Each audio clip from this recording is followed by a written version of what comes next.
Everyone, I just saw that the August 2025 release schedule just got put out and I wanted to make this video. I just took a shower, so look a little disheveled. Was not expecting this to drop right now. I thought it was going to drop tomorrow at the reset. But we can go ahead and talk about all the banners here, what Goldshi week is, and the first champions meet. First up, we have the Uma banner that's coming out August 3rd. Narita Taishin. She is a turf who can run medium and long, and with a little bit of aptitude can run mile. She's usually a late or an ender, and her skill, Nemesis, is alright for end closers. I'm going to be talking in terms of champions meet, so you will need to be 7th to 4th place, and it has to be on a final corner. If you're overtaking them, you'll increase your target speed. This is an interesting skill to consider, especially on tracks that have the final corner during the last spurt phase, where you're able to utilize the target speed increase.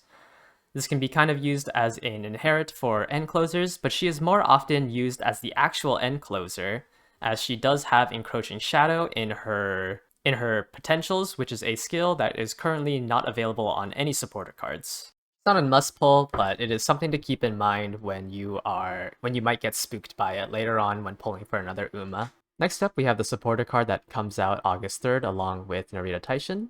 Yaona Muteki, a power card. The stats aren't that great, and most of the times you don't necessarily want to be running a power card.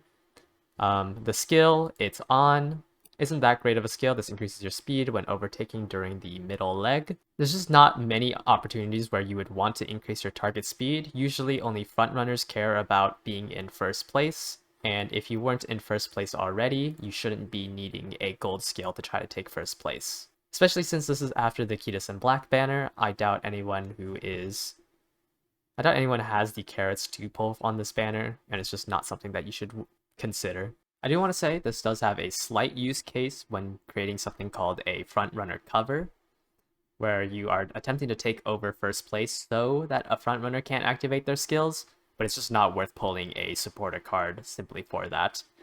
You can always just look to try to get spooked by it when you're pulling for other cards. Next up, we have Gold Ship Week, the Celebration Hijack. This is going to correspond to when Japan had their Gold Week. We are currently in about late April in terms of the Japanese release. So we can go ahead and check out this website, which made an article 4 years ago when the Golden Week campaign happened. So up here, you can earn about 1.2 million monies. This is a reference to the 1.2 billion yen that Goldship lost. You also have the daily 1 rolls. This is going to be going for 16 days, 7 days in the support banner, and then 9 days during the Gacha banner. This will be on the Narita Taishin banner and will carry over to the Smart Falcon banner. We will have the Gold Ship mode, which is going to be a more difficult way of doing the URA finale. You will get your money from there. You can get 564 jewels each day when you're logging in, up to 10 days, which is 5,640 jewels, or carats. We have the special Gold Week missions, which will give you supporter points and Gold Ship character shards, along with a couple of sashes. This will be done when you are doing the Gold Ship career runs. At the very end, if you do 30, you will also get a guaranteed 2-star make debut, so this is for an Uma. The next item on this list to talk about is the new banners. I'm going to talk about the supporter cards first, Super Creek and Tazuna. Because this is a rerun banner, I'm not going to pull up any information. You should already know what these two cards do, hopefully. But Super Creek is worth pulling if you do not own a copy of it. I personally don't believe Super Creek is worth it past the first copy, so you would only try to use any more materials on it if you are already close to max limit breaking it. I'm going to go ahead and pull up the comparisons and talk about why I think having more than a level 30 Super Creek isn't that worth it. So if you look at the differences here, you can see that the difference between a limit break 0 and a max limit break is 15 specialty priority, 5% fan bonus, 5% race bonus, 30 friendship gauge, 10 initial stam, 5% training bonus, and 5% friendship bonus, and then the stamina bonus. The only argument that I would believe in is getting to level 35 for this extra stamina bonus, but I just don't think it's worth your carrots or your materials like the super break, the limit break crystal that's coming out soon, or the SSR selector ticket, because you're mostly using Super Creek as a gold skill bot. You only want her for swinging Maestro. Obviously, for medium and long, you will be hitting the stamina button a little bit more, but just these numbers just aren't that attractive to me. I just don't think it's worth pulling 4 more copies for this slight buff. I would rather you spend your carrots on either Uma's or another supported card. Next up, we have Smart Falcon. She is a dirt racer and in the front. Let's go ahead and look at her unique skill. If you're in the front during the middle leg and you are competing for your position, your speed and acceleration will increase. So this skill only works if there's another front runner with you and you're in the position keep mechanic trying to fight for first place. This will increase your target speed and increase your acceleration. Pretty decent as a front runner for dirt. We go ahead and look at her potential skills.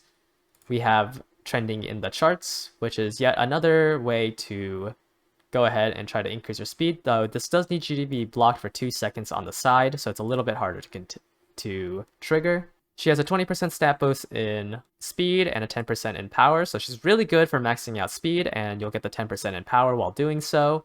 So not a bad character, but once again, not meta. Pull for her if you like her. Next up, we have the Champions Meet at the Taurus Cup. Next up, we have the Champions Meetings, the Taurus Cup. This is the PvP event that every one of the Uma YouTubers will be talking about. This is a 3v3v3, so there will be 9 Umas in the race course, and you will always guarantee know what course it's on. So for example, in the Taurus Cup, this is a 2400 meter medium counterclockwise firm spring sunny on the Tokyo turf. I will go ahead and make a video later this week talking about it. Just keep in mind that this is what we use to consider what is meta. It is what can win these champion meetings. The banner after Smart Falcon is going to be Narita Bryan. She is a turf runner who can do mile, medium, and long, and she's usually a pace or a late. She's mostly considered in the meta for her skill Shadow Break.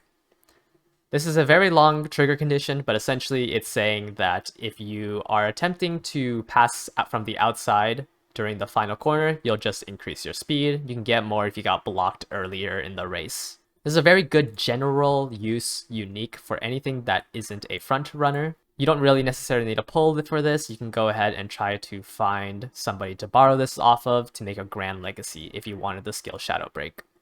Or if you just like Narita Bryan, you can go ahead and pull for her. For the supporter card, we have Sakura Chiono, a stamina card.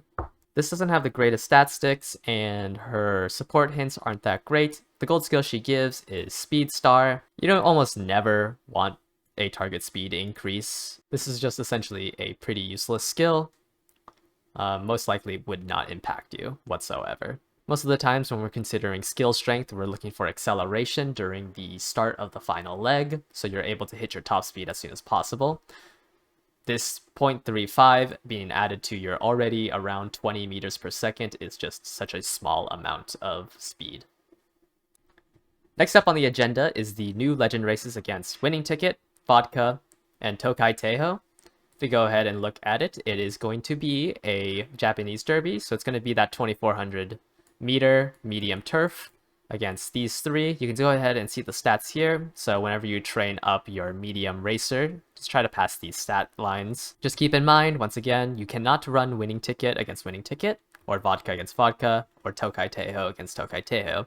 So I would recommend, if you only want to train one Uma for this, to not pick one of these 3. But if you do pick one of these 3, you can always train up both, like 2 of them, so you can use the other one for the one that you have the other version of. Alright, after the legend races, we will have the wedding version of Maya no Top Gun and Air Groove.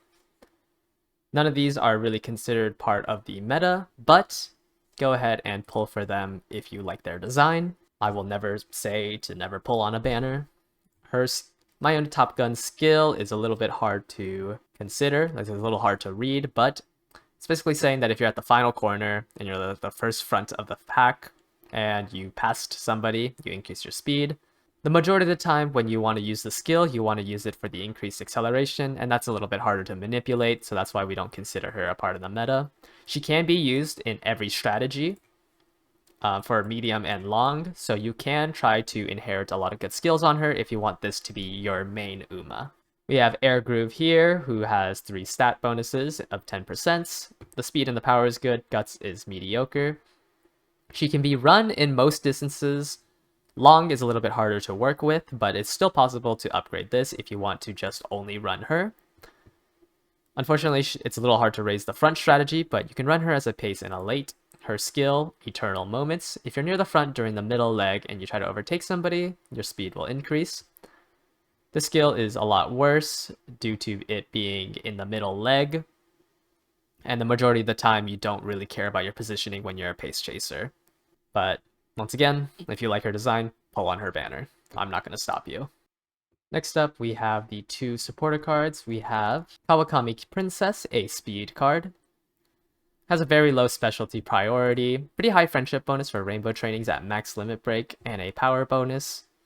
Her gold skill is unfortunately center stage, which increases your lane movement, which is just not a good skill. This is not a skill you want on your supporter card. You want something with acceleration or at least speed. So I would not pull on this banner for Kawakami Princess. The other card is a Guts card. There is a niche use case for Guts, but the majority of the time you just don't want a Guts card. A Guts card can be considered decent if their bonus gives you speed or power. But because this increases Guts, once again, this card is just not useful. Also gives another lane movement speed skill, and just these skills are just not useful. Finally, the last item on the agenda is Racing Heart's Beauty in Bloom, or as it was translated from the Japanese side, Blooming Maiden's June Pride story event. This will consider Mayo no Top Gun and Air Groove and their wedding outfits. This is just simply another bingo event with the point rewards. Rewards still caps at 700,000. The event card is a wit card. This is an SSR. This does give you 5 wit recovery, so you can use this if you don't, for example, have a max limit broken fine motion or a marvelous Sunday. Gives a late surger field of view increase, which isn't that strong, but can be used as a stat stick if you are capping out on speed and you want a wit card to put in. I do want to talk about my Gacha banner release schedule spreadsheet. I always update this every time we get one of those tweets, but currently from last month we had a time factor of about 53.1% increase. With today's scheduled banner release, it moved down to 43.8%.